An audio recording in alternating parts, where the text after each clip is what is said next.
Subscribe now and press the bell icon. Never miss an update.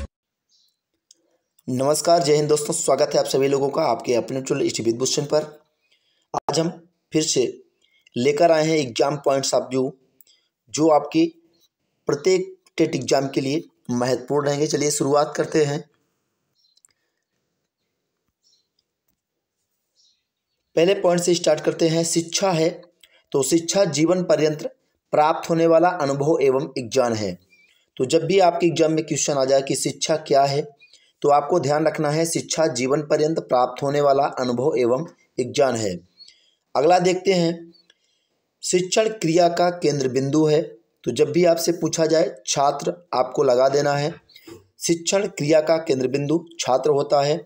अगला point देखते हैं, शिक्षा वह है जो मुक्ति दिलाए या सह विद्या या मुक्ति कथन या पूछा जाए आपसे एग्जाम में, या तो आपको शिक्षा वह है जो मुक्ति दिलाए सीधे सीधे लिखा मिल जाएगा, या तो आपको मिलेगा सह विद्या या मुक्ति ये कथन मिलेगा। तो आपको शंकराचार्य के साथ जाना है क्योंकि ये कथन जो दिया है शंकराचार्य जी ने दिया है। अगले पॉइंट को देखते हैं, मनुष्य की अंतर्निहित पूर्णता को अभिव्यक्त करना शिक्षा है। तो स्वामी विवेकानंद जी ने ये कहा है। तो आपको यहाँ कंफ्यूज नहीं होना है इन दोनों में। शिक्षा वह है जो मुक्ति दिलाए लिखा मिले तो आपको शंकरा जी, और सब विद्या या मुक्ति आए तो भी आपको शंकराचार्य जी के साथ जाना है। मनुष्य की अंतर्निहित पूर्णता को अभिव्यक्त करना शिक्षा है, ये स्वामी विवेकानंद जी ने कहा है। तो दोनों चीज आपको एकदम ध्यान रखना है। सेकेंड पॉइंट पे चलते हैं, शिक्षा का अर्थ उन सर्वमान्य विचारों को विकसित करना है जो प्रत्येक मनुष्य के मस्तिष्क में विलुप्त होती है। तो ये सुकरात जी का कथन है कि शिक्षा का अर्थ उन सर्वमान्य विचारों को विकसित करना है जो प्रत्येक मनुष्य के मस्तिष्क में विलुप्त होती है। स्वस्थ शरीर में स्वस्थ मस्तिष्क का निर्माण करना ही शिक्षा है, ये अरस्तु जी ने कहा है। स्वस्थ शरीर में स्वस्थ मस्तिष्क का निर्माण, ये जितने भी एग्जाम पॉइंटर आपको हमने वीडियो बना के दी है सबको अच्छे से ध्यान रखिएगा। इनमें से आपको क्वेश्चन हर बार एग्जाम में पूछे जाते हैं। यूजिकेशन को ई प्लस डुको का संयोग कहा गया है। तो ई का अर्थ है भीतर से और डुको का अर्थ होता है बाहर निकालना। तो ध्यान रखिएगा, ऐसे क्वेश्चन एग्जाम में पूछे जाते हैं। तो यूजिकेशन को ई प्लस डुको का संयोग कहा गया है। तो ई का अर्थ आपसे पूछा जा सकता है या डुको का अर्थ पूछा जा सकता है। तो ई का अर्थ है भीतर से और डुको का अर्थ होता है बाहर निकालना। साइकी का अर्थ है, तो साइकी का अर्थ होता है आत्मा। ध्यान रखिएगा, बहुत ही इंपॉर्टेंट क्वेश्चन आप लोगों के बीच इस समय चल रहा है। तो आप वीडियो को लाइक और शेयर कर दें जितने भी शिक्षार्थी इस वीडियो को देख रहे हैं। साइकोलॉजी का शाब्दिक अर्थ होता है आत्मा का ज्ञान। ध्यान रखिएगा। अगला देखते हैं, विद्या से अमृत की प्राप्ति होती है, कहाँ पर उल्लेख किया गया है। तो विद्या से अमृत की प्राप्त होती है, यजुर्वेद में लिखा गया इसका उल्लेख है।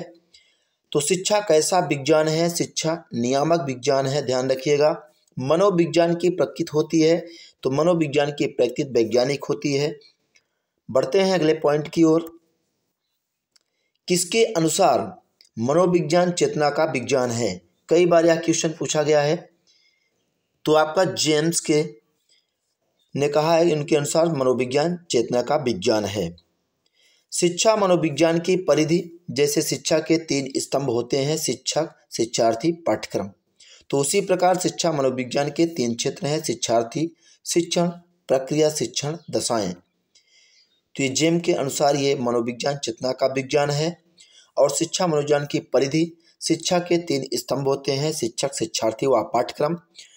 और मनोविज्ञान के भी 3 क्षेत्र होते हैं, शिक्षार्थी, शिक्षण प्रक्रिया और शिक्षण दशाएं। तो इतनी चीजें आपकी क्लियर हो गई हैं। बढ़ते हैं अगले पॉइंट पर। मनोविज्ञान की सबसे अधिक प्रयोग की जाने वाली विधि, जब भी आपसे पूछी जाए निरीक्षण विधि, कई बार एग्जाम में पूछी गई है। तो मनोविज्ञान की सबसे अधिक प्रयोग की जाने वाली विधि आपसे पूछी जाए तो निरीक्षण विधि। ध्यान रखिएगा, शिक्षा मनोविज्ञान की विधियों की बात करते हैं। तो शिक्षा मनोविज्ञान की दो मुख्य विधियां हैं, निरीक्षण विधियां, प्रयोगात्मक विधियां, परीक्षणात्मक विधियां।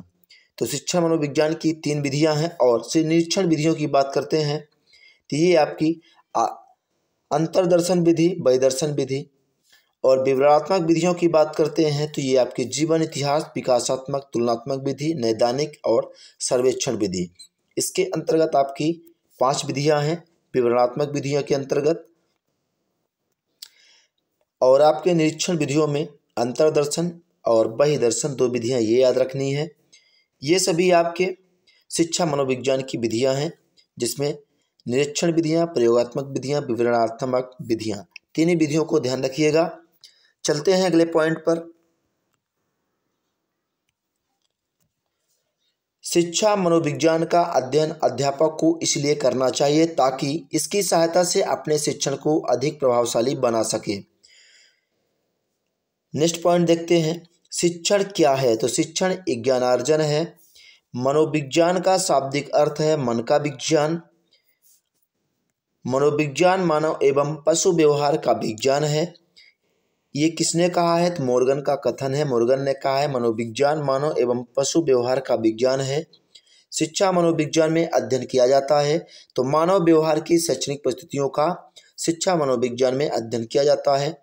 मनोविज्ञान से क्या तात्पर्य है? तो व्यवहार का विज्ञान मनोविज्ञान से तात्पर्य होता है, व्यवहार का विज्ञान, ध्यान रखिएगा।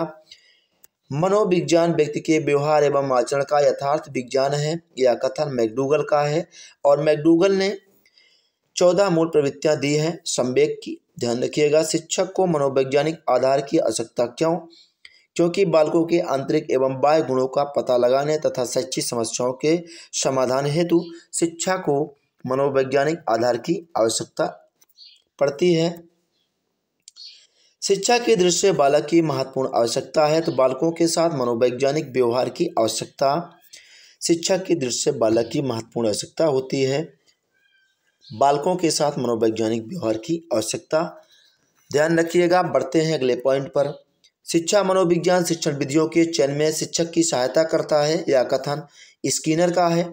मनोविज्ञान है तो विधायक विज्ञान है।